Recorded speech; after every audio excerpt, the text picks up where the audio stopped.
Magtututorial tayo ng drop fade mga bossing. Unahin muna natin yung bangs mga boss. Ang sabi niya ay hanggang kilay lang daw yung gusto niyang bawas. Itong video nga pala mga bossing ay kompleto no para sa mga beginner para makita niyo kung anong step by step na ginagawa ko hanggang matapos yung gupit. So una, bangs muna.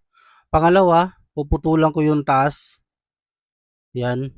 Buo pala 'to mga bossing, medyo mahaba 'tong video natin. Nagupit ko 'to ng 15 minutes. Iniklian ko na lang, ginawa kong 10 minutes. Kinet ko na yung iba 'no. So 'yun, inuna ko yung bangs tapos yung taas. Drop feed nga pala yung gupit ng bossing natin. Tapos yung likod daw, naka-blue out. So ipapakita ko rin sa inyo kung paano ko i-blue out yung likod, kung paano yung pagkaputol niya. So, diretso lang yung ulo mga boss. Start ka sa gitna ng likod. Yan, tapos diretso lang. Diretso lang yung putol, padiretso lang. Yan, pataas na diretso. Ganun lang mga bossing. Tapos bandang taas, pabilugin mo naman siya. Yan, kung nakikita nyo, oh, pinibilog ko. Pabilog yung putol. Tapos dito mga boss sa may bank, siniwalay ko muna siya para hindi madamay sa pagtabas natin. Tapos dito sa gilid mga boss ay gumamit tayo ng Ono Media. Yan. Sundan nyo na lang yung ginagawa ko. So Ono Media na papitik lang na ano, pataas para hindi masadsad yung gawa nyo. Yan. Tapos mababa lang sa likod. Drop feed mga bossing, mababa lang yung likod Yun. Parang naka-low feed yung ano, yung likod niya no. Parang ganun din style. Pero hindi pa flat yung sa may likod. So, yun lang mga bossing para to sa mga beginner natin na sa mga gusto matuto. Kasi yung ibang tutorial nga mga boss ay putol-putol no. Mas maganda dati nung nag-aaral ako. Yung hinahanap ko mga tutorial mga boss ay yung yung buong paggugupit, yung kompleto lahat. Tapos dito mga boss, ginamitan ko na siya ng rekta. Open muna yan. Inopen muna natin, tapos pinipitik lang natin yung bandang gitna ng pinagaguran natin. Tapos pagkatapos ng open na yan, close ko na kaagad, hindi ko na hinapway.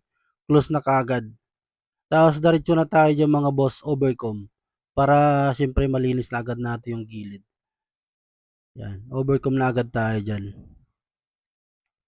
Sana may makasunod sa ganito. Masarap manood ng tutorial mga bossing lalo na pag kompleto. Lalo na pag baguhan ka. Mas masarap manood ng tutorial na na kompleto. So ito paulit-ulit ko lang ginagawa. Open, pagkatapos ng open, close. Basta yung pinagaguran nyo sa part na yan, yung pinakagitna, doon nyo lang ano yung yung open na clipper nyo na rekta. Pitik lang. Ganun lang ang diskarte diyan. Pipitikin nyo lang. Para kasi pag ginawa nyo kasi yan, pag hindi pa pitik yung gawa nyo diyan, ay baka may sudsud nyo, mas lalong tataas. Pag tumaas yan, mag-iba na naman yung gupit mo, maghahabol ka na naman. Kasi isang mali lang kasi ng gupit mga boss at naghabol ka, mag-iiba yung gupit ng customer o client. So, ganun lang mga bossing, paulit-ulit ko lang ginagawa yan. Ah, Yan lang mga boss. Ganun lang. Paulit-ulit ko lang ginagawa. Tingnan nyo na lang mga bossing kung ano yung ginagawa nating diskarte. No? Masarap din kasing panoorin pag pag kumpleto yung yung video. Kasi yung yung mga ibang nagtu-tutorial, ano naman yun eh, yung tipong ang ikli lang ng video tapos hindi pa pinapakita yung ibang diskarte na ginagawa nila.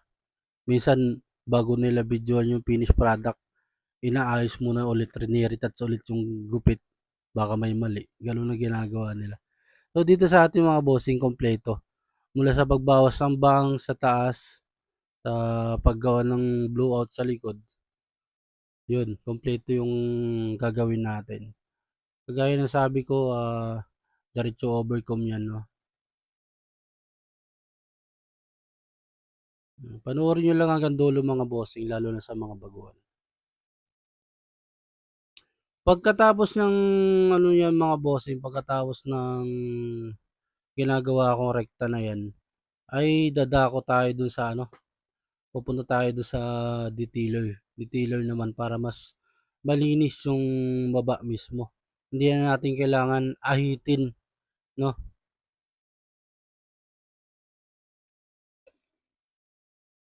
Pasensya na kayo mga bossing medyo ano, minsan pumipiyok tayo. Ano tayo, may lahi tayong piyok, eh, nababas tuloy tayo. So ito, detailer na yung ginagamit natin mga bossing. 'Yan, lilinisin na natin yung baba, para mas malinis pa yung ano, yung tira natin, 'yan mga bossing. Para makita niyo talaga yung ano, yung kumpleto yung ginagawa nating paggugupit 'no, ayan.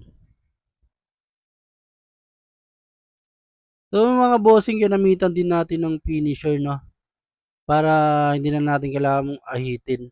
Puwede mo naman siya gawin 'yan mga boss, blade na lang kung wala kang finisher, puwede naman blade na lang kasi malinis naman na 'yan, eh, kuwang-kuwa na sa blade 'yan.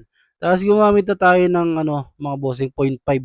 Bale dalawang guide lang ginamit natin dito mga boss, Uno media tsaka 0.5. Dito naman sa 0.5 mga boss, tatlo na yung ginagamit kong ano, nag-o-open tayo, halfway, tapos, nagko-close. Pero karamihan na pinapatama ko diyan bossing ay yung pinakagilid niya lang, yung karamihan na pinapatama ko yung pinakadulo lang ng clipper 'no, para maganda lang yung ano, yung sundot-sundot lang, yun. Yun ang ginagawa ko mga boss.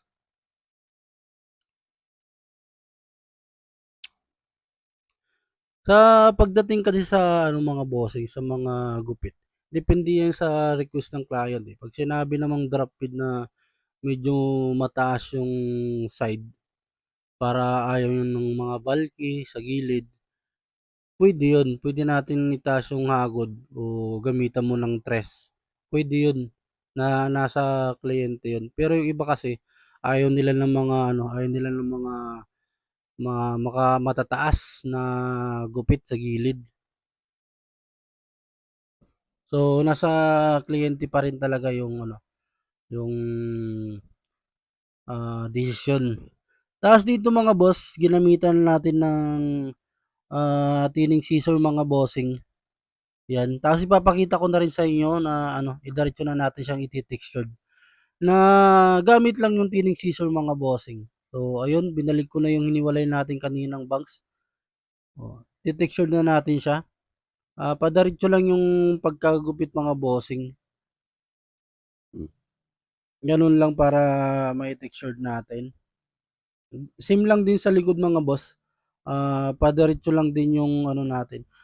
Sa ganitong technique kasi mga bossing kung gumagamit kayo ng textured na, tining scissor mga bossing, kung gumagamit kayo niyan, kailangan mga bossing maganda yung tining scissor niyo hindi mapurol. Kasi 'pag mapurol yung mga bossing sasabunot at sasabunot yan, masakit yan. Ito kasing hindi naman sa pagyayabang, ito kasing tining ko ay ano siya, ang tatak niya ay 5. Nabili ko siya ng 3,000, 3,000 nabili ko siya ng gano'n. Kasi yung mga tining ko dati ay stainless din naman kaso ang papangit. Dalawa pa yung stainless ko. Ang papangit ng tira niya. Lagi na natin napapasa pero pangit pa rin yung tira. Ito mga bossing hindi talaga siya kumakain na kakainin niya yung buhok 'no, na ano talagang maganda talaga yung kain niya, hindi buo. So 'yan, ganyan ako mag-textured mga bossing. Gamit lang ang tining scissor. So, ayun. Salamat sa mga ano, mga bossing. Shoutout nga pala sa lahat ng sumusuporta at natutuwa sa video natin 'no. At sa mga hindi naman natutuwa na nakikipagpagalingan lagi sa comment, ay naku, sige na kayo na magaling. Basta ako nagshi-share lang ako ng alam ko. So ayun, inahitan na natin mga bossing. Yan na lang aahitan mo mga bossing, ibatok na lang at saka yung side sa pinakaunahan, eh, kasi tinira na natin ng ano, tinira na natin ng finisher kasi. Bali drop skin fade ang kakalabasan nito mga boss. Ayun mga bossing. Kung umabot ka dito mga bossing, shoutout sa'yo ha. Thank you sa ano, sa suporta mo 'no. At sana ano kahit papaano, nakatulong 'to. So ayun, gumamit pa rin tayo ng gunting kasi yung may mga sobra-sobra pa diyan, tatanggalin natin 'yan.